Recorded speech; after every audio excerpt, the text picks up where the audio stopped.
आज हम अध्ययन करेंगे परंपरागत वर्ग विरुद्ध में अगर ए तर्क वाक्य जो 4 तर्क वाक्य हैं ए, ई, आई और ओ।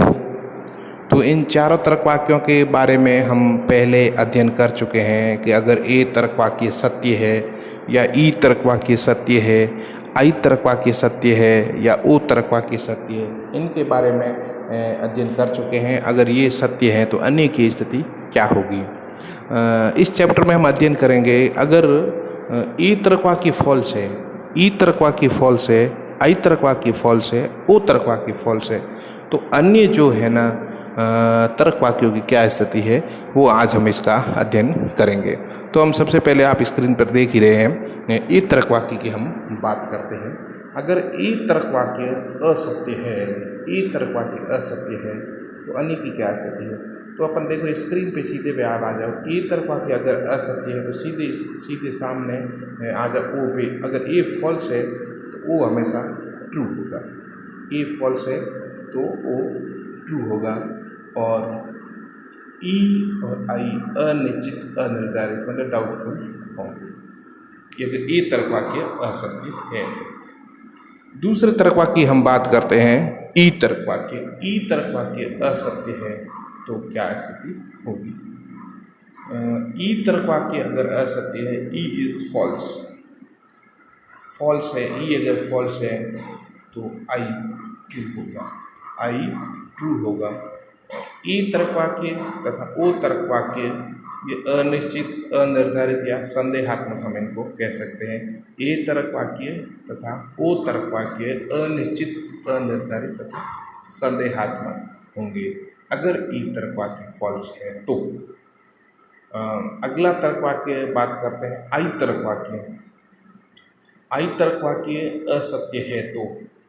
आई तर्क वाक्य की हम बात करते हैं। अगर आई तर्क वाक्य असत्य है तो इसको हम डायग्राम आप देख ही रहे हो स्क्रीन पे। आई तर्क वाक्य अगर असत्य है तो आई अगर एफ है तो सीधा चलेंगे ई की तरफ, ये ट्रू हो जाएगा और ए फॉल्स हो जाएगा और ओ ट्रू हो जाएगा। तो ये इस प्रकार अगर आई तर्क वाक्य फॉल्स है तो ई ट्रू हो जाएगा, ए फॉल्स हो जाएगा और ओ भी हो जाएगा। और अब हम बात करते हैं यदि ओ तर्क वाक्य, यदि ओ तर्क वाक्य असत्य हो तो अन्य की स्थिति क्या होगी, अन्य तर्क वाक्यों की स्थिति क्या होगी। तो अगर ओ तर्क वाक्य असत्य है तो ओ अगर फॉल्स है तो ए तर्क वाक्य होगा ट्रू, ए तर्क वाक्य होगा ट्रू, ई फॉल्स होगा और आई ट्रू होगा।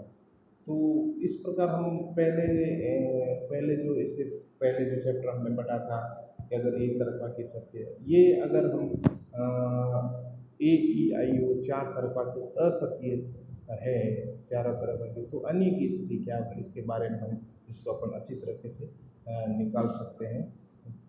कई बार प्रश्न पूछा जाता है एग्जाम में। और ये जो नीचे में आप देख रहे हैं सत्य असत्य का सारणी, अगर आप इसको भी याद कर लें तो भी आप आसानी से अपन ट्रू फॉल्स की स्थिति निकाल सकते हैं। अगर ई तर्क वाक्य ट्रू है या ओ तर्क वाक्य ट्रू है तो ऐसी स्थिति हम निकाल सकते हैं। जैसे आपने देखोगे ये जो सारणी बना रखी है, ये इधर ऊपर साइड में तर्क वाक्य है ए, ई, आई, ओ और इधर उल्टे नीचे से ए, ई, आई, ओ कर दिया हमने।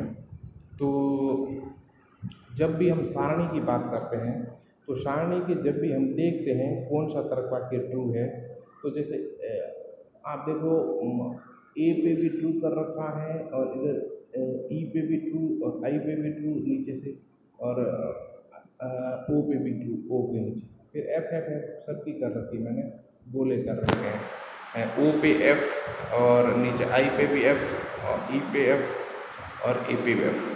तो ये अब हम कैसे इसका अध्ययन करेंगे या कैसे अपन निकाल सकते हैं ए, या यू ट्रू। तो अब सबसे पहले देखोगे अगर ए तर्क वाक्य ट्रू है, ए तर्क वाक्य ट्रू है तो ये मैंने गोला कर रखा है ए के नीचे, ए तर्क वाक्य के नीचे ए ट्रू है तो इधर आगे चलेंगे ई फॉल्स होगा, आई ट्रू होगा और ओ फॉल्स होगा। ठीक है, तो इस हिसाब से अपन इसको निकाल सकते हैं। दूसरा बात, अगर प्रश्न आता है ओ फॉल्स हो तो इधर ओ लास्ट में देखो, ओ के नीचे मैंने फॉल्स कर रखा है, इसके आगे चलो, पीछे चलो, ओ फॉल्स है, आई ट्रू होगा, ई एफ होगा और ए ट्रू होगा। और इसी प्रकार अपन ई तर्क वाक्य की अगर बात करें कि अगर ई तर्क वाक्य, तो ई के नीचे आ जाओ बराबर, छोटा एफ छोड़ के नीचे टी। ई अगर ट्रू है तो आई फॉल्स होगा और ओ ट्रू होगा और ए फॉल्स होगा। इसी प्रकार आई अगर फॉल्स है तो ई ट्रू होगा और ए फॉल्स होगा और ओ ट्रू होगा। और जहाँ पर मैंने कई जगह मैंने डी कर रखे हैं छोटे, इसका मतलब है डाउटफुल है, मतलब वो अनिश्चित अनिर्धारित होंगे, जिसके बारे में हम कुछ भी नहीं कह सकते हैं। तो ये स्थिति है सत्यता असत्यता सारणी के बारे में। जब भी हम अध्ययन करेंगे सत्यता असत्यता सारणी के बारे में, या कभी किसी प्रकार के प्रश्न आ सकते हैं, जैसे कौन सा, यदि ए ट्रू है, ओ फॉल्स है, ई ट्रू है, आई फॉल्स है, तो इस सारणी के माध्यम से हम जल्दी से कोई भी प्रश्न हल कर सकते हैं। अब हम देख सकते हैं किस प्रकार के प्रश्न एग्जाम में आ सकते हैं। ये एक प्रश्न दे रखा है मैंने उदाहरण के तौर पर कि सभी मानव देशभक्त हैं, ट्रू है, टी है, सभी मानव देशभक्त हैं, टी है, तो ई आई ओ क्या होगा? इसका मतलब सभी मानव देशभक्त हैं। आपको पहले भी मैं बता चुका हूँ, जो सभी से शुरू हो रहा है पे एंड हो रहा है, ए तर्क वाक्य होगा। ए तर्क वाक्य है, ये है तर्क वाक्य कौन सा? ए तर्क वाक्य। अगर ए ट्रू है तो ई, तो अपन बता सकते हैं क्या सकते हैं, मैं पहले ही बता चुका हूँ। ए अगर ट्रू है तो ओ फॉल्स होगा, आई ट्रू होगा, ई फॉल्स होगा।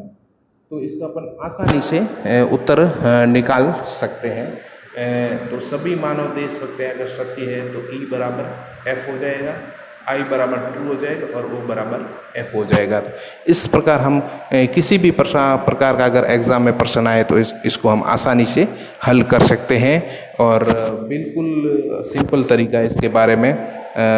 तो मेरा पूर्ण विश्वास है कि आप इसको अच्छी तरह से याद कर लेंगे, और अगले चैप्टर में हम और कुछ आगे करेंगे। और जब तक आप, सबसे बड़ी बात है कि मैं पहले भी कुछ आपको लोगों को बता चुका हूँ कि जब तक आप ए ई आई ओ पूरी तरह से ये जो प्रीपोजिशन है या तर्क वाक्य, इनको पूरी तरह से आप सही नहीं समझ पाओगे, तब तक आगे नींव नहीं है। पूरी जो लॉजिक है इसी पे टिकी हुई, तो आप सबसे ज़्यादा इन पे ध्यान देने की कोशिश करें। और ये जो सत्यता असत्यता सारणी है, इसके बारे में भी आप पूरी तरह से कोशिश करो कि ये तैयार हो जाए। धन्यवाद।